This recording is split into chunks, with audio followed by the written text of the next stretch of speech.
എൻ്റെ പ്രിയപ്പെട്ടവരെ, ഇന്ന് ജനുവരി 22 വ്യാഴാഴ്ച.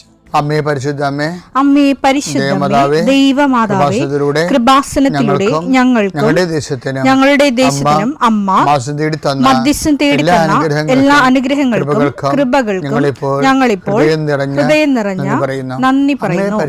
അമ്മേ പരിശുദ്ധമ്മേ ദൈവമാതാവേ, 2004 ഡിസംബർ 7 ഉച്ചകഴിഞ്ഞ് 2:30 കൃപാസനത്തിൽ സംഭവിച്ച അമ്മയുടെ പ്രത്യക്ഷപ്പെടലിനെ കുറിച്ച് തിരുസഭയ്ക്ക് സമർപ്പിച്ചിരിക്കുന്ന പഠനരേഖകളുടെ മേൽ സഭാത്മകമായ പഠനം ആരംഭിക്കുവാൻ ഞങ്ങൾ പ്രാർത്ഥിക്കുന്നു. അമ്മേ പരിശുദ്ധമേ, ഭൂസ്വർലോകങ്ങളുടെ രാജ്ഞിയായ അങ്ങേയ്ക്ക് ഭൗമസംരക്ഷണത്തിനായി പ്രപഞ്ചപ്രകൃതിയെ തന്നെ തിരുസഭ പ്രതിഷ്ഠിക്കുവാൻ ഈ പ്രത്യക്ഷീകരണം വഴി ഇടയാക്കണമേ. പരിശുദ്ധമേ, ജപമാല മാതാവേ, സകല കൃപാസനം പ്രാർത്ഥനയോടും ചേർത്ത് ഞങ്ങളിപ്പോൾ പ്രാർത്ഥിക്കുന്ന ഈ കുടുംബത്തിന്റെ പ്രത്യേക നിയോഗം പറ മക്കളെ.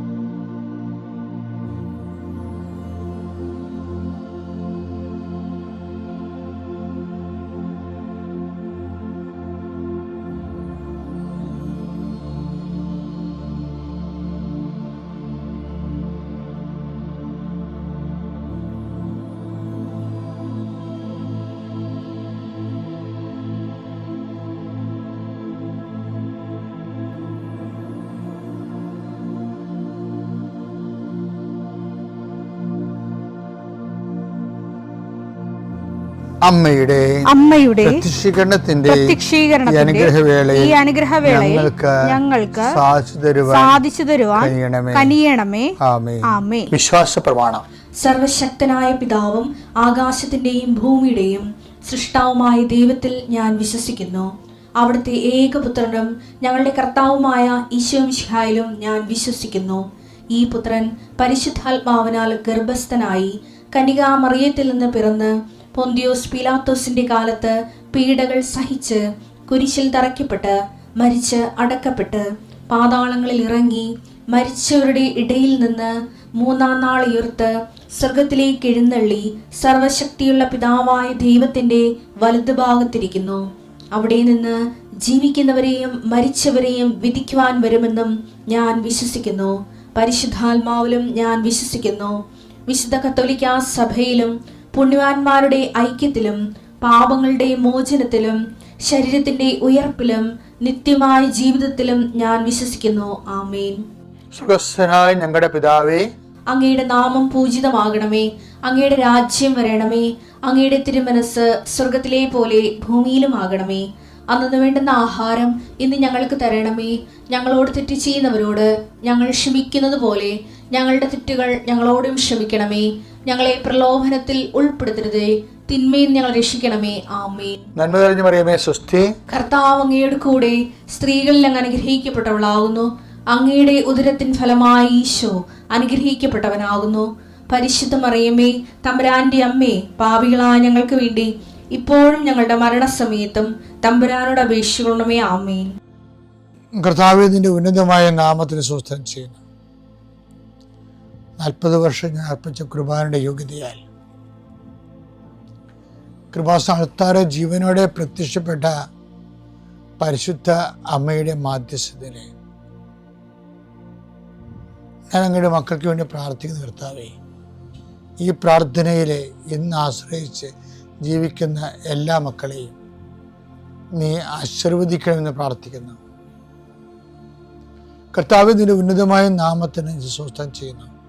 ഇന്ന് യാത്ര പോകുന്നവരെ, ഓഫീസിൽ പോകുന്നവരെ, വിദ്യാഭ്യാസ കാര്യങ്ങൾക്ക് വേണ്ടി പോകുന്നവരെ, പരീക്ഷയ്ക്ക് വേണ്ടി പോകുന്നവർ, സാമ്പത്തിക വിഷയങ്ങൾക്ക് വേണ്ടി പോകുന്നവർ, റിസൾട്ട് നോക്കാൻ പോകുന്നവർ, വൈവാഹിക വിഷയങ്ങൾക്ക് വേണ്ടി പോകുന്നവർ, കർത്താവെ ഇങ്ങനെ ഓരോരോ വിഷയങ്ങൾ സങ്കടത്തോടെ മനുഷ്യൻ ഉത്കണ്ഠയോടെ പോകുന്ന എല്ലാ വിഷയത്തിൻ്റെ മേലും കർത്താവിൻ്റെ പ്രത്യേക കാര്യം ഉണ്ടാകണമേ.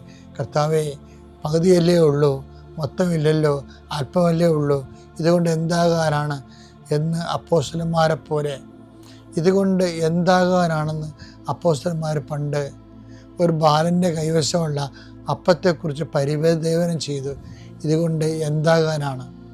അതുപോലെ ചിന്തിക്കുന്ന അനേകം മക്കളുടെ കർത്താവേ, അവിടെ പൊന്നാകാം, അവിടെ പണമാകാം, അവരുടെ സ്വാധീനമാകാം, അവരുടെ ആവശ്യമായ പോയിന്റുകളാകാം.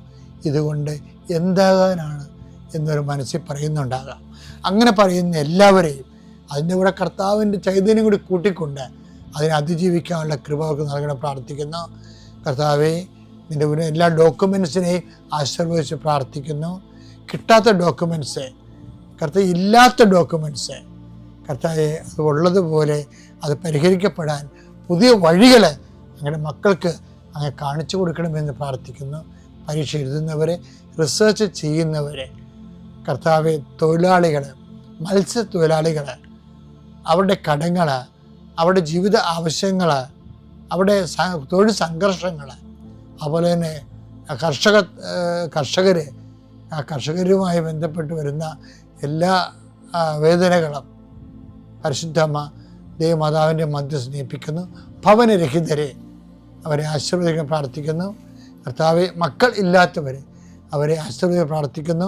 40 വർഷം ഞാൻ അർപ്പിച്ച കൃപാനയുടെ യോഗ്യതയാൽ കൃപാസന അൾത്താറെ ജീവനോടെ പ്രത്യക്ഷപ്പെട്ട മാതാവിൻ്റെ മധ്യസ്ഥത്താൽ പിതാവിൻ്റെയും പുത്രൻ്റെയും പരിശുദ്ധനാമത്തിൽ നിങ്ങൾ ആശീർവദിക്കപ്പെടുന്നു, നിങ്ങൾ സൗഖ്യപ്പെടുന്നു.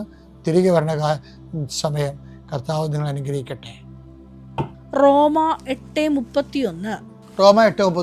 ദൈവം നമ്മുടെ പക്ഷത്തെങ്കിൽ ആര് നമുക്ക് എതിരെ നിൽക്കും? അപ്പം അതായത് ഞാൻ നേരത്തെ പറഞ്ഞത് എന്താണ്? ദൈവത്തിന് വേണ്ടിയാണ് നമ്മൾ ജീവിക്കുന്നത് എന്ന് നാട്ടുകാരെയും വീട്ടുകാരെയും ബോധ്യപ്പെടുന്നതിനേക്കാൾ ഉപരി ദൈവത്തെ ബോധ്യപ്പെടുത്തിയാൽ ദൈവം നമ്മുടെ പക്ഷത്ത് വരും.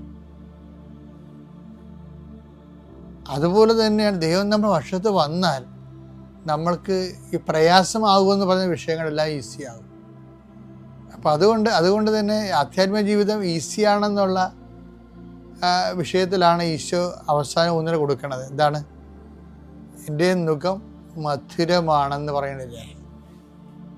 ഈശോയുടെ വചനങ്ങളും വചനം നടപ്പിൽ വരുത്തുന്നതും എല്ലാം എന്താണ്? സ്വീറ്റാണെന്ന് പറഞ്ഞു. മത്തായി 11:30. എന്തെന്നാൽ എന്റെ നുകം വഹിക്കാൻ എളുപ്പമുള്ളത്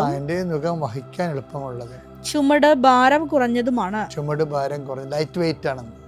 എൻ്റെ വിഷയം വെച്ചാൽ നമ്മുടെ ദൈവസ്നേഹം ഇതെങ്ങനെയാണ് ഹാപ്പൻ ചെയ്യണമെന്ന് വെച്ച് കഴിഞ്ഞാൽ നമ്മൾ ദൈവസ്നേഹത്തെ പ്രേരിതരായി ദൈവത്തോടുള്ള തീഷ്ണതയും എരിവും കൊണ്ട് മുന്നോട്ട് വരുന്നത് കാണുമ്പോൾ ദൈവം ഇത് ലൈറ്റ് വെയിറ്റാക്കി തരണതാണ്.